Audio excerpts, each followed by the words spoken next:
Assalamualaikum warahmatullahi taala wabarakatuh. Bismillahirrahmanirrahim. Alhamdulillah nahmaduhu wa nasta'inuhu wa nastaghfiruh wa na'udzu billahi min shururi anfusina wa sayyiati a'malina. May yahdihillahu fala mudilla lahu wa may yudlil fala hadiya lahu. Wa man lam yaj'alillahu lahu nuran fama lahu min nur. Asyhadu an la ilaha illallah wahdahu la syarika lahu. Khassana bi khairi kitabin unzil wa akramana bi khairi nabiyyin ursil wa atamma alaina ni'mata bi a'zami minhaj syura' minhaj al-islam. Al-yawma akmaltu lakum dinakum wa atmamtu alaykum ni'mati wa raditu lakum al-islam dinan. Wa asyhadu anna Muhammadan 'abduhu wa rasuluhu adda al-amanah wa nasaha al-ummah wa jahada fillahi haqqa jihadihi wa tarakana 'ala al-mahajjati al-bayda ليلها كنهارها لا يزيغ عنها إلا هالك. اللهم صل وسلم وبارك على هذا الرسول الكريم وعلى آله وصحابته وأحينا اللهم على سنته واحشرنا في زمرته مع الذين أنعمت عليهم من النبيين والصديقين والشهداء والصالحين وحسن أولئك رفيقا. أما بعد, bersyukur kita kepada Allah Subhanahu wa taala, kita dapat bersama-sama di dalam majlis ini, majlis ilmu, di mana Allah Subhanahu wa taala melimpahkan rahmat ke atas mereka yang hadir di dalam majlis ini. Dan ketahuilah bahawa para malaikat menaungi orang-orang yang menuntut ilmu, dan mereka melebarkan sayap mereka terhadap orang yang menuntut ilmu. Mudah-mudahan kita menjadi orang yang telah diampuni oleh Allah Subhanahu wa taala dengan amalan kita iaitu menuntut ilmu. InsyaAllah pada hari ini saya mengucapkan terima kasih kepada pengurusi majlis dan pengurusi surah, dan saya sebenarnya tukar ganti kepada Ustaz Zulkifli Abdul Ghani. Dan insyaAllah saya pada hari ini ingin mengupas satu perkara yang sangat penting dalam kehidupan kita, iaitu mengenai Al-Quran. Walaupun sebelum ini saya pernah juga dalam menghadiri ke surau ini menceritakan tentang majlis Al-Quran. Hari ini saya menceritakan mengenai maqasid Al-Quran. Kepentingan kita kepada Al-Quran terlalu penting. Kita ni manusia, Allah jadikan kita dan dilantik kita sebagai khalifah Allah. Khalifah ini di atas muka bumi. Hari itu dalam firman Allah Subhanahu wa taala dalam surah Al-Baqarah, wa idh qala rabbuka lil malaikati inni ja'ilun fil ardi khalifah qalu ataj'alu fiha man yufsidu fiha wa yasfiku ad-dima' wa nahnu nusabbihu bihamdika wa nuqaddisu lak. Maka berkatalah Tuhan kamu kepada para malaikat, inni ja'ilun fil ardi khalifah, sungguhnya aku nak jadikan di atas muka bumi ini khalifah. Maka berkatalah malaikat, qul ataj'alu fiha man yufsidu fiha, adakah engkau ingin menjadikan khalifah yang kau nak jadikan itu man yufsidu fiha, yang akan menghancurkan, merosakkan muka bumi, wa yasfiku dima, dan menumpah darah, wa nahnu nusabbihu bihamdika, sedangkan kami ini bertasbih, bertahmid kepada Engkau. Jadi Allah Subhanahu wa taala dalam ayat kisah ini menunjukkan bahawa Allah Taala ingin melantik seorang khalifah di atas muka bumi. Selepas Allah Subhanahu wa taala memberikan tanggungjawab itu, amanah itu dibentangkan kepada semua makhluk dia. Dalam firman-Nya, inna aradna al-amanata 'ala as-samawati wal ardh wal jibal fa abayna an yahmilnaha wa ashfaqna minha wa hamalaha al-insan innahu kana zaluman jahula. Sungguhnya kami ini telah membentangkan amanah, inna aradna al-amanata 'ala as-samawati wal ardh, kepada langit dan juga bumi, wal jibal, dan juga bukit-bukit. Fa'abaina ayyahminha, mereka ini mengabaikan amanah tersebut, tidak mahu menerima amanah tersebut. Langit langit, bumi dan juga bukit bukawin tidak mahu menerima amanah tersebut. Fa'abaina ayyahmilaha wa ashfaqna minha, dan mereka ini simpati terhadap perkara tersebut. Wa hamalaha al-insan, dan manusia yang menerima amanah tersebut. Wa hamalaha al-insan innahu kana zaluman jahula, sungguhnya manusia itu adalah orang yang paling zalim dan paling jahil. Manusia ini, apabila mereka ini menerima amanah tersebut dalam keadaan mereka ini zalim, dalam ayat tersebut zaluman jahula, bukan dikata zalim. Zalim dalam bahasa Arab ni, apabila zalim ni paling zalim. Jahula bukan dikata jahil, orang zalim. Itu biasa je. Tapi dia disebut jahula, zaluma, orang yang paling jahil, orang yang paling zalim. Zalim terhadap diri dia. Dia tak tahu apa yang ada dalam amanah tersebut, dia menerima dengan sebulat-bulat. Dia jahil tentang apa yang terdapat di dalam amanah tersebut. Amanah yang Allah berikan kepada manusia untuk memakmurkan bumi. Manusia lah yang menerima. Oleh dengan itu, apabila Allah Ta'ala berikan amanah tersebut, diturunkan Nabi Adam di atas muka bumi, cuba memakmurkan muka bumi, menghidupkan muka bumi ini dengan manusia, dengan tanggungjawab yang diberikan oleh Allah Subhanahu Wa Ta'ala. Oleh itu, apakah keperluan kita kepada Al-Quran? Demikian khalifah Allah nanti. Keperluan kita kepada Al-Quran adalah sangat diperlukan. Kerana manusia itu apabila diturunkan manusia, bagaimanakah manusia ini ingin mengamalkan sebagai seorang khalifah di atas muka bumi. Apabila mereka ingin mengamalkan syariat ataupun sebagai khalifah di atas muka bumi, maka Allah turunkan sebuah buku panduan sebagai hidup mereka, untuk menjadi hidup mereka sebagai khalifah, memakmurkan muka bumi. Oleh itu Allah Subhanahu Wa Ta'ala, hajat kita kepada Allah Subhanahu Wa Ta'ala, Allah turunkan Al-Quran. Persoalan yang perlu kita faham, kenapa tak Al-Quran diturunkan?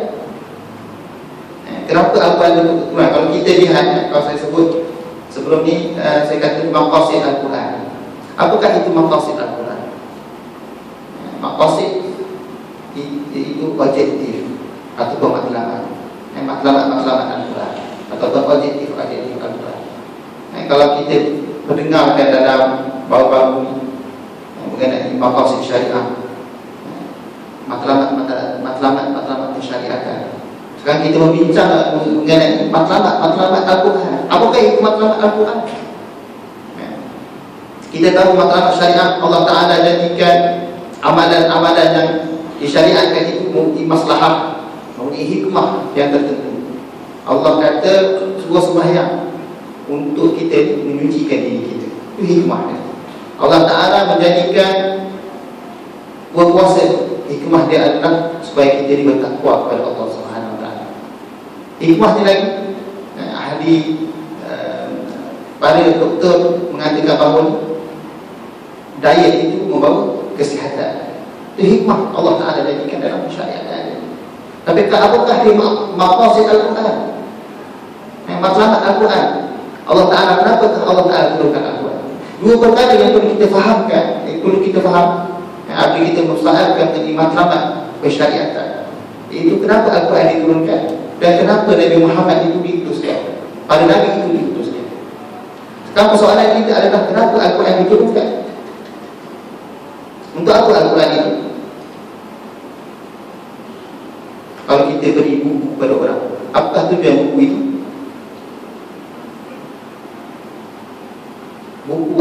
Tujuan buku adalah untuk kita baca. Jadi Al-Quran itu diturunkan supaya kita baca. Oleh itu ayat yang pertama diturunkan kepada Nabi Muhammad SAW, Iqra. Dia tak kata, kalau orang kata tujuan Al-Quran adalah untuk memberi hidayah, itu sifat Al-Quran memberi hidayah. Tapi tujuan Al-Quran itu diturunkan adalah untuk kita baca Al-Quran. Kalau kita tidak baca Al-Quran, bagaimana kita mendapatkan hidayah daripada Al-Quran? buku saja, kita dapat buku saja. Kita tak baca buku. Apakah keperluan kita kepada Al-Quran? Tak ada apa-apa. Kita tidak membaca apa yang terdapat dalam Al-Quran. Oleh itu tujuan Al-Quran diturunkan adalah untuk kita baca. Oleh firman Allah itu dalam wahyu yang pertama diturunkan kepada Nabi Muhammad SAW adalah Iqra, bacalah. Di mana ayat yang pertama ini diturunkan ketika mana Nabi Muhammad SAW di malam bulan Ramadan, malam Lailatul Qadar. Nabi SAW dalam Gua Hira datang malaikat Jibril. Maka berkatalah malaikat Jibril, Iqra, bacalah. Apa Nabi kata? Ma'ana biqari, aku tak boleh membaca. Adakah Nabi Muhammad tidak boleh membaca? Adakah Nabi Muhammad tidak pandai menyebut berkata-kata? Iqra itu di mana yang begitu luas. Ma'ana biqari, aku tidak boleh membaca.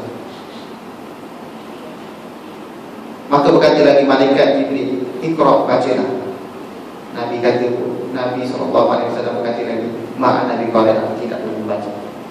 Iqra, ma'ana biqari, bacalah. Nabi kata, aku tidak boleh membaca. Kemudian malaikat Jibril berkata kepada Nabi, Iqra bismi rabbikal ladzi khalaq, bacalah dengan nama Tuhan kamu yang mencipta. Bukan baca saja, baca dengan nama Tuhan kamu yang mencipta, yang menciptakan kamu, yang khalaqal insana min 'alaq. Pencipta itu mencipta manusia itu daripada alam. Iqra wa rabbukal akram, bacalah semua Tuhan kamu yang sungguh mulia. Baca di situ ada dua perkara. Pertama, kita mengenali Allah Subhanahu Wa Taala. Allah suruh kita baca Al-Quran. Pertama, suruh kita mengenali Allah Subhanahu Wa Taala. Kita tidak kenal Tuhan. Manusia kalau lahir tidak kenal, melainkan apa yang diperjelas oleh Nabi SAW, apa yang diperjelas oleh para Nabi, apa yang diperjelaskan di dalam Al-Quran, baru kita tahu bahawa Allah itu Maha Esa, Tuhan yang satu. Iqra bismi rabbikal ladzi khalaq. Dan tujuan membaca itu, pertama mengenali Tuhan dia, kedua mengenali siapakah itu manusia. Kerana Allah Subhanahu Wa Taala bila dia menunjukkan bahawa dia adalah seorang pencipta, dia tidak kata bacalah dengan nama Tuhan kamu, sekadar Tuhan kamu, tapi mengatakan bahawa Tuhan kamu yang mencipta. Mencipta siapa? Kamu wahai manusia. Khalaqal insana min 'alaq, mencipta manusia itu daripada alam. Apa itu alam? Alam terjemah dalam bahasa sains lebih kurang maksud dia adalah embrio. Bentuk di dalam embrio ni adalah salah satu peringkat dalam kandungan ibu. Manusia duduk dalam kandungan ibu dalam salah satu peringkat permulaan dia dalam kandungan ibu. Alam dalam bahasa Arab maksud benda yang tergantung, yang berbentuk hitam, itu alam. Kalau chewing gum itu bagi alam, bentuk chewing gum itu alam. Dan embrio itu bentuk seperti macam alam. Jadi kita boleh terjemahkan kepada alam, kepada embrio. Nak menunjukkan bahawa Allah Subhanahu Wa Taala menunjukkan manusia ini yang begitu sombong di atas muka bumi, membuat kerosakan. Dan disebutkan tadi, manusia ini membuat kerosakan di atas muka bumi, berbunuh-bunuhan. Disebabkan sifat mereka ini, Allah katakan kamu ini daripada alam, kamu ini kecil, bukan ada apa, tidak memberi apa-apa faedah. Maka hendaklah kamu baca dengan nama Tuhan kamu. Kamu kenallah Tuhan kamu. Kamu bacalah Al-Quran ini. Kalau kita bandingkan, kita siapakah di atas muka bumi? Bayangkan kita di muka bumi, bumi yang kita ada yang kita di antara planet-planet matahari. Ada 9 planet. Planet Mars, planet Pluto, planet Zuhal, macam-macam planet. Atau matahari yang paling besar. Matahari yang besar adalah bumi berkali-kali ganda. Okey, kita bayangkan kalau kita lihat alam semesta yang begitu luas ini, planet yang mengelilingi matahari kita, ada 7 planet lain, dimasukkan bintang-bintang yang lain, ada benda yang kita tidak nampak. Benda yang terlalu kecil. Kita lihat bintang yang jauh, hanya kenapa cahaya saja. Bayangkan kalau kita duduk bintang sana, kita lihat bumi kat sini. Nampak tu, bumi pun tak nampak, matahari pun tak nampak dalam cahaya. Kerana bintang-bintang itu adalah seperti matahari. Bagi planet lain, orbit yang lain. Oleh itu ulama katakan, kalau perhitungan kita ni cahaya, kelajuan cahaya. Kelajuan cahaya 1 second selaju 300 km, 300,000 km per second. 300,000 km per second, 1 saat 300,000. Berapa jarak ke bumi, keliling ke bumi? Berpuluh-puluh kali boleh bersama ke bumi dalam masa 1 saat. Cahaya, kelajuan cahaya. Berapa lama tempoh di antara matahari dengan bumi? Kelajuan cahaya pergi sampai ke bumi berapa minit? 8 minit. 8 minit. Tadi 1 second, 1 saat bersama 300,000. Ini 8 minit. Berapa ratus ribu dah? Berjuta bilion. Iaitu matahari 8 minit.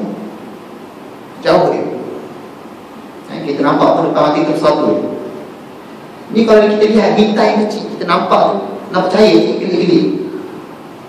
Bintang yang paling dekat dengan manusia adalah sejauh lebih kurang 4 tahun, 4 tahun setengah. 4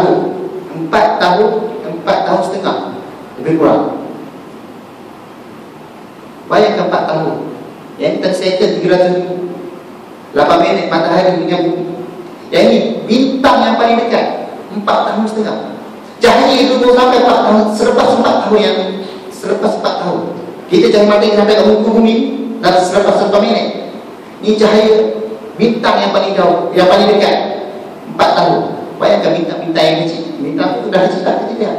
Bayangkan bintang yang jauh lagi, tak tahu berapa bilion.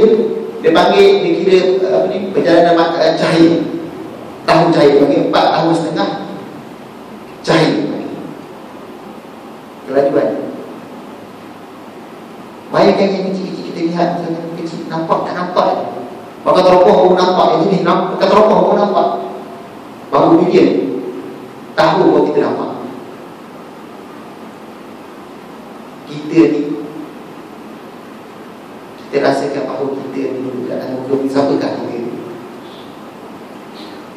Kita hanyalah sebab macam debu. Bintang-bintang macam mana kecil itu je. Bila-bila boleh hancur. Bumi bila-bila boleh hancur. Kita ni bumi itu dah besar. Kita duduk dalam bumi.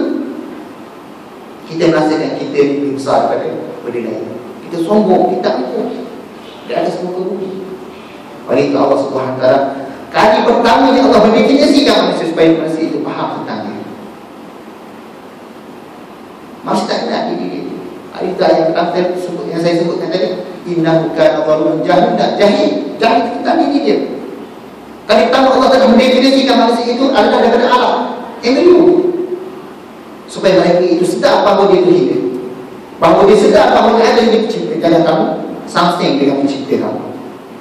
Kamu boleh tunduk dan patuh kepada dia. Oleh itu perlu kita baca Al-Quran. Oleh itu para ulama menyebut dalam matlamat maqasid Al-Quran, matlamat Al-Quran, ada yang macam-macam dia beri pembahagian tentang matlamat Al-Quran.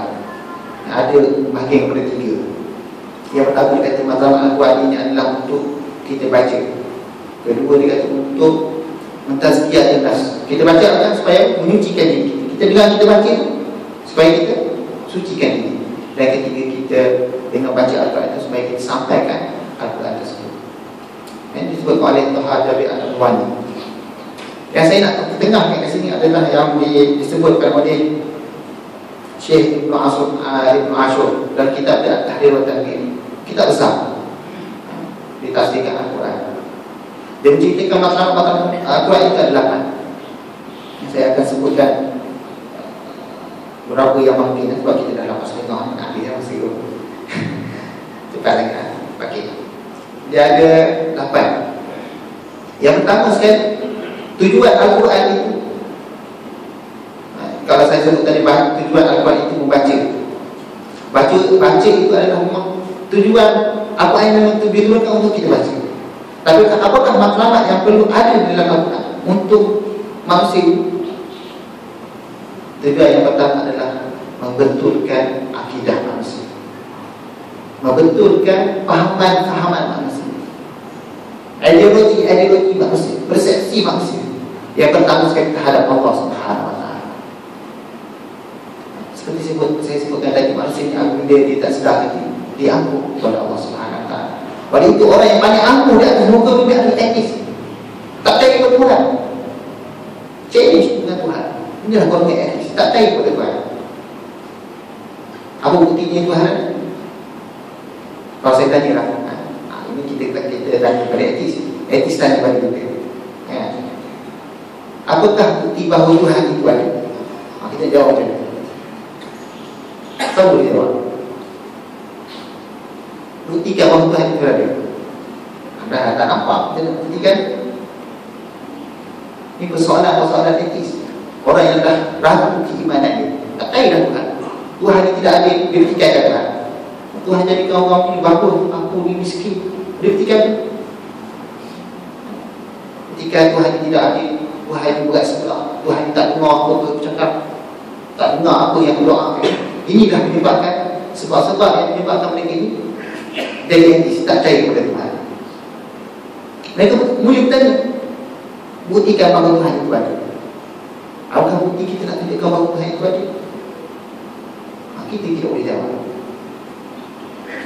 Ini masalah kita hanya beriman dengan Allah Ta'ala tanpa kita faham hakikat ketuhanan.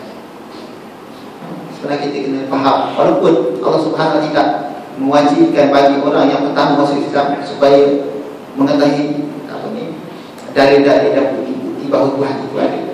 Tetapi kita tidak dah sebagai seorang Muslim, sepatutnya kita tahulah juga sedikit sebanyak mengenai ketuhanan. Belajar ilmu akidah. Jadi persoalan, Tuhan itu ada macam mana? Buktikan bahawa Tuhan itu ada.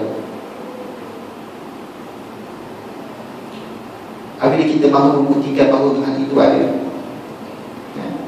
Allah kata, afala yanzuruna ila al-ibli kaifa khuliqat wa ila as-samai kaifa rufi'at wa ila al-jibali kaifa nusibat. Tidakkah mereka itu afala yanzuruna ila al-ibli, tidakkah mereka itu berpaling melihat kepada unta yang kami ciptakan, wa ila as-samai kaifa rufi'at, dan bagaimana keadaan langit itu diangkat. Tak ada tadi, tak ada benda yang dipacang untuk digantung, tergantung di atas tadi. Wa idal jibali kaifa nusibat, bagaimana terpacang bukit Mukau itu, hukum. Ini jawapan Allah Subhanahu Wa Taala. Allah membetulkan bagaimana kita menafsirkan benda perkara-perkara ini. Apakah bukti bahawasanya Allah kata suruh lihat kepada unta, lihat kepada langit, lihat kepada bukit Mukau itu menunjukkan bahawa dia ada? Kalaulah kita pergi naik kereta, lepas tiba-tiba dengar siren kereta bunyi, apa kita kata? Siren bunyi, saya lagi kena kuat. Pertama kita ada kereta dulu, kita tahu ada kecemasan. Kalau kita lihat daripada jauh, tiba-tiba nampak ada berkepulnya asap. Apa yang kita terlintas dalam otak? Apa yang terlintas dalam pemikiran kita? Sudah tentu kita kata ada kebakaran, ada asap dan kebakaran tak terulang. Kebakaran mesti ada kebakaran. Apabila kita lalu satu tempat, contohnya kita lalu di pantai, kita nampak ada tapak-tapak, kita kata sudah tentu ada yang lalu di situ. Kalau lalu tapak berbentuk tapak binatang, kita kata itu adalah tapak binatang. Binatang lalu di situ. Apabila kita melihat tapak itu seperti tapak manusia, maka kita kata itu adalah tapak manusia. Ada manusia lain. Mungkinkah kita kata tak ada siapa yang lain? Mungkinkah kita kata apabila asap itu betul-betul kita kata tidak adanya kebakaran? Mungkinkah kita kata apabila sirena berbunyi itu tidak ada kecemasan, tidak ada orang yang membunyikan? Begitu juga Allah Subhanahu Wa Taala. Apabila Allah jadikan unta, Allah jadikan langit, Allah jadikan bukit-bukit, siapakah yang menciptakan perkara tersebut? Tiba-tiba dia jadi. Tiba-tiba dia terjadi. Tiba-tiba jadi apabila unta itu betul terlepas ini. Tiba jadinya langit itu tiba-tiba terangkat ke atas. Tiba-tibanya di bukit-bukit itu tiba-tiba dia angkat ke atas. Apakah benda itu kali itu tiba-tiba tanpa kita nak dia ada begitu? Apakah bumi ini tiba-tiba dia jadi bumi? Apakah bintang itu atau matahari itu tiba-tiba dia jadi? Tiba-tiba je. Tak ada benda yang tiba-tiba jadi. Dia asal daripada habuk jadi oksigen, dioksida apa semua tu. Campur-campur tu jadi dari matahari. Tiba-tiba dia jadi.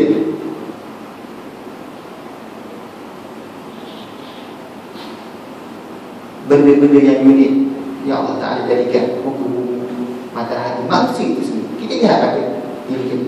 Waqi anfusikum afala tubsirun. Pada diri kamu tidakkah kamu melihat? Allah jadikan kita tangan boleh bergerak. Allah jadikan kita telinga boleh mendengar. Allah jadikan kita mata boleh melihat. Allah jadikan fungsi perut boleh menghancur menceritakan makanan. Kalau kita lihat dengan betul-betul begitu unik yang Allah Ta'ala ciptakan, apa yang terhadap pada manusia? Allah ciptakan otak manusia, tempat menyimpan maklumat. Begitu ajaib Allah Ta'ala. Tapi kita tidak fikir, dah ada kat kita, apa dia fikir? Dah ada apa di kaki, aku ada tangan, aku bergerak. Yang penting aku bergerak, aku berjalan, aku makan, itu cukup. Itulah hidup manusia. Tak sedar. Bila Allah kata lihatlah perkara-perkara yang Allah Ta'ala cipta, adakah terjadi dengan sendiri? Sudah pastilah ada yang mencipta. Sudah pasti yang mencipta. Bagaimana tapak itu ada, sudah tentu ada yang tidak. Bagaimana ada asap, tentu ada kebakaran. Kebakaran api itu menunjukkan adanya asap. Tidak boleh jadi tiba-tiba. Oleh itu kejadian alam semesta manusia ada pencipta. Tidak boleh kita kata alam ini terbentuk daripada oksigen, apa, debu, apa, semua ni asap ke apa ke. Teori macam-macam teori ada. Terbentuk dengan sendiri. Dan tu tak siapa penghujung, siapa yang asal kat mana satu atom. Tiba je atom berkuasa untuk menentukan segala kali. Apabila Allah Subhanahu Wa Taala, kalau kita mengatakan begitu, kita sudah pasti mengatakan daripada mana. Kalau kita tanya kat jiran kita lihat di rumah jiran kita ada pokok bunga. Kita kata di manakah pokok bunga yang begitu cantik? Kita kata di manakah kamar? Jiran kata saya ambil daripada jiran sebelah. Kita pergi jumpa jiran sebelah kata di mana kamu ambil pokok bunga ini? Dia kata daripada kawan saya sana tu. Kita tanya kat sana tu, kata kawan kamu ambil, saya ambil dengan sekian. Ini persoalan yang tidak akan putus-putus. Persoalan ini adalah mustahil dalam akan mesti tidak boleh. Kita kembalikan benda-benda yang lain, tidak akan berakhir. Siapakah yang mengakhirkan? Tak boleh. Kita tak akan hukum undang-undang akan tidak boleh terima masalah ini. Kita tentukan kepada yang lepas-lepas akhir-akhir tak tahu ke mana. Begitu juga dengan masalah bila kita kata daripada manakah asal ayam? Maka kita jawab apa? Telur asal daripada mana? Ayam asal daripada mana? Telur. Apa sih nama itu? Sampai bila nak habis? Telur ayam. Hidup kan? Ayam telur. Kan? Akal tidak. Undang-undang akal tidak boleh terima. Kalau kita kata telur ayam sampai akhirat tu tak terjawab. Jadi sudah tentu ada yang menciptakan. Kata telur ayam daripada dulu sampai sekarang telur ayam tu. Macam konsep Darwin, manusia asal daripada beruk. Dia tu lah beruk ke? Tiba-tiba beruk boleh jadi manusia. Tak boleh semua. Okey. Oleh itu Allah Subhanahu Wa Taala dalam Al-Quran tujuan untuk kita ni memahami akidah. Wujudan Allah Subhanahu Wa Taala dalam sempurna. Allah menciptakan langit, Allah menciptakan bumi, Allah kata lihatlah semua ini. Lihatlah ciptaan pada diri kamu itu sendiri. Dia sudah banyak perlu kita faham dalam persepsi kita dalam 3 perkara. Ulama katakan dalam akidah 3 perkara yang perlu kita faham persepsi kita terhadap perkara ini. Itu pertama tentang manusia, tentang alam semesta, ketiga dia tentang kehidupan.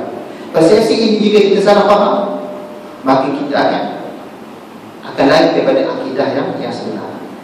Tentang manusia, Allah menjadikan manusia sebagai khalifah. Tetapi barat katakan asal manusia adalah beruk. Tentang kehidupan bagi barat adalah benda yang sia-sia. Hidup tak ada apa-apa. Tidak diberi ganjaran, tidak apa. Hidup dah apa saja nak buat. Orang itu kalau dia buat apa saja kat muka bumi. Tetapi Islam mengajar bahawa apa yang kami buat di atas muka bumi akan diberi ganjaran dan akhirat. Allah kata beri pahala. Konsep dalam Al-Quran disebutkan pahala berbagai-bagai ayat yang menceritakan tentang pahala. Masalul ladzi yunfiquna fi sabilillah kamathali habatin anbatat sab'a sanabila fi kulli sunbulatin mi'atu habbah wallahu yudha'ifu liman yasha'. Seperti mana satu amalan itu masalul ladzi yunfiquna fi sabilillah, seperti mana orang itu bernafkahkan untuk di jalan Allah Subhanahu fi sabilillah. Kamathali habbah, seperti mana sebiji benih. Habbatin ambatat sab'a sanabila, dengan sebiji benih itu tumbuh ada 7 cabang. Sab'a sanabila fi kulli sunbulatin mi'atu habbah, dan setiap cabang-cabang itu atau tangkai-tangkai itu ada 700. Wallahu yudha'ifu liman yasha'. Sebenarnya Allah akan menggandakan amalan-amalan orang siapa yang dikehendaki. Ini ganjaran pahala yang Allah sebutkan. Tapi apabila kita lihat pada barat, lihat pada segala pada orang Islam ni memandangkan manusia ini hidup akan apa. Oleh itu mereka bakar manusia. Hidup manusia manusia itu mati dibakar. Tidak ada penghormatan terhadap manusia. Dibiarkan bakar, dibiarkan dimakan oleh binatang-binatang. Tapi Allah ajar dalam Al-Quran bagaimana kita menghormati manusia. Wati wa zaitun wa turi sinin wa hadzal baladil amin. Laqad khalaqnal insana fi ahsani taqwim. Sungguh kami telah menciptakan manusia sebaik-baik ciptaan. Ini Allah tukar persepsi kita terhadap manusia, terhadap kehidupan. Yang ketiga, persepsi kita terhadap alam semesta. Alam semesta yang Allah Ta'ala jadikan berbagai-bagai sistem. Kita kena faham. Ini masalah kalau kita faham sistem ini menyebabkan kita setengah orang jadi etis, jadi tak faham Islam, jadi faham Allah, jadi semula, jadi macam-macam. Sebab tidak faham konsep yang dibawa oleh Al-Quran. Tak baca Al-Quran. Apa yang diturunkan sebagai untuk kita baca, kita baca Al-Quran, tak faham Al-Quran. Apa yang terjadi? Apabila Allah Ta'ala kata Allah jadikan setiap benda itu ada sebab dia. Apabila Allah suruhkan Maryam, kalau kita tahu dia melahirkan isteri tanpa ayah, Allah berikan rezeki dia kepada Maryam pada waktu musim sejuk. Ada makanan daripada musim panas. Apa yang dimakan pada musim panas, ada makanan daripada musim sejuk. Kalau kita nak faham bahawa sini, kalau musim sejuk ni, kalau negara-negara ada musim sejuk, ada musim panas, ada musim kemarau, ada musim apa, bunga, dia lain-lain. Dia tidak akan tumbuh. Musim apa ni, buah limau tumbuh pada musim panas, ada. Musim limau mesti ada masa musim sejuk, buah-buah musim sejuk. Kesesuaian buah limau itu pada orang yang sejuk. Allah Ta'ala ciptakan buahnya ada faedah. Begitu juga apabila berlaku ni Maryam, Allah berikan rezeki tambahan. Tapi apabila Allah Ta'ala dia lahirkan anak, Allah perintahkan dia apa? dilahirkan dekat pokok tamak. Allah kata gegarkan pokok tamak itu. Bila kami diri indah lagi tusafir alaihi rutaban janiyah. Allah suruh gegarkan. Tapi pada waktu sama Allah tak ada apa. Allah boleh bunyikan buah tamak tanpa digegar, Allah turunkan. Tapi Allah tak ada suruh dengan sebab dia gegar pokok tamak itu supaya dia dapat buah tadi. Bukan kita tengok ni buah tu ada jadi turun dah buah tamak tu jatuh sendiri. Jatuh sendiri. Tapi jangan buat dengan pokok durian. Durian kalau kita gawah tergantung pada kita kan, kita kena dunia jatuh. Tak tiba rasa durian. Kita masalah dalam persepsi sebab dan musabab. Kita kadang kita persepsi kita nak cepat kaya. Semua benda nak cepat kaya, cepat siap. Sebenarnya kita tidak mengikut sistem alam yang Allah Ta'ala tentukan. Kita semua benda nak shortcut. Allah Ta'ala tentukan kita ni, kalau kita nak makan, kita perlu cari duit nak makan. Bukan kita duduk makan, kita duduk kat rumah, duduk kata nak duit. Tak dapat. Nak makan tak dapat. Tapi Allah Ta'ala jadikan sebab musabab. Kita pergi cari duit, kita pergi beli makanan, baru kita dapat. Sebab apa makanan? Nak makan tu baik kita tengok ni makanan tu, nak masukkan mulut. Kita kena ubah. Kalau buah pisang, kita ubah buah pisang. Buah durian, kita kena belah buah durian, baru masuk ke dalam mulut. Bukan senang. Allah jadikan sebab musabab. Itu persepsi kita perlu faham. Kita ni nak cepat kaya, guna apa ni, benda-benda macam-macam. Main toto tak, macam-macam lah. Main judi macam-macam. Nak cepat kaya. Itu sebab musabab. Allah jadikan sistem alam ini tiada sunnah tas'id. Allah tunjukkan benda-benda lain selain daripada manusia. Allah tunjukkan alam ini kepada manusia. Allah tunjukkan kepada lembu. Lembu ni tidak benar dengan manusia. Kalau nak bersembelih lembu tak ada manusia. Lembu tu kau nak sembelih aku dia. Dia tak ada cakap macam tu. Allah tunjukkan binatang ini boleh kita sembelih dengan mudah. Allah tunjukkan apa besi. Besi tu maknanya sebab oleh macam-macam. Boleh buat kereta, boleh buat senjata, boleh buat rumah. Allah tunjukkan apa yang di alam ini kepada manusia. Kalau Allah tak buat macam tu, maka berlaku dalam dunia yang tak betul. Allah jadikan apa ni? Banyak sistem alam ni begitu banyak. Sebab